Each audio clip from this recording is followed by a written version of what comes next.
Sveiki, su jumis Eugenijus Pišinskis ir Medžių idėjos. Ir dabar YouTube nariams parodysiu, mes kalbėsim dabar apie apdailos rūšis, skirtingas. Ir prašom, apžvelgsim šitą temą giliau. Tai vot, čia, tarkim, galiu parodyti, pradėti nuo kokios apdailos. Paprastas dažymas. Ir vienu žodžiu, jis būna atliekamas iš vienos pusės, būna iš dviejų pusių, o čia tarkim iš vienos pusės ir matot išlenktas biškutį jau. Čia dabar yra termomediena, bet su padengimu iš vienos pusės ir iš kitos pusės yra gruntavimas. Čia yra padengimas termomedienos, bet vienu žodžiu ta pačia spalva brown. Vienu žodžiu, čia yra juoda spalva padengimas termomedienos. Čia yra tiesiog paprasta termomediena, bet jinai dar ne, taip sakant, nepaveikta UV atspalviu. O čia termomediena, kur vat, matot skirtumas, jau paveikta UV atspalviu apie metus laiko. Biški gal mažiau, pusę metų. Čia dabar irgi brašuruota du kart ir padengta iš vienos pusės, o čia tik tai gruntuota. Dabar čia yra mediena, kuri yra paprasta, bet brašuruota ir padengta, kur dariau savo dirbtuvėms pats ir rodžiau per savo Patreon kanalą. Ir kita pusė, jinai yra kaip irgi apsaugota ir apdeginta. Bet kai lieti iš karto yra juodos rankos. Kodėl aš tą dariau ir, tarkim, iš dviejų pusių, čia atsakymai šitos klausimus yra mano Patreon kanale.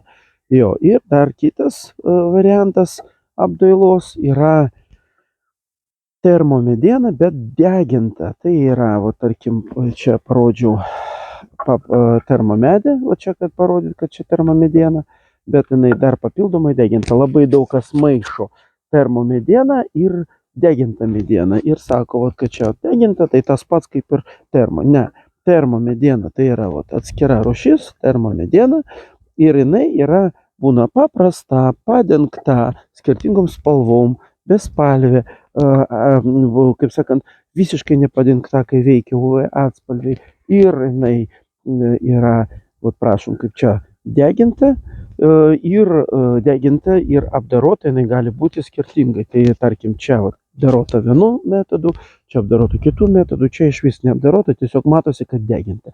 O čia apdarota žymiai mažiau, bet kad matyt tos pajuodavimus ir tą tekstūravimą, tą vadinamą brašuravimą. Ir viena čia yra matosi termomediena, ir kita matosi termomediena. Tai ir čia tiek visokių rūšių.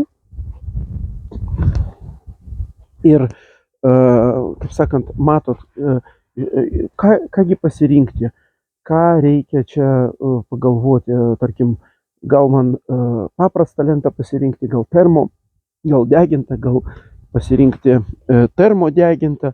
Tai kiekvienam savi niuansai, kiekvienam sprendimui. Ir tai yra iš vis paprasta mediena, netgi galima sakyti šlapia, bet yra apdarota 3 kartus deginta ir 3 kartus brašuruota.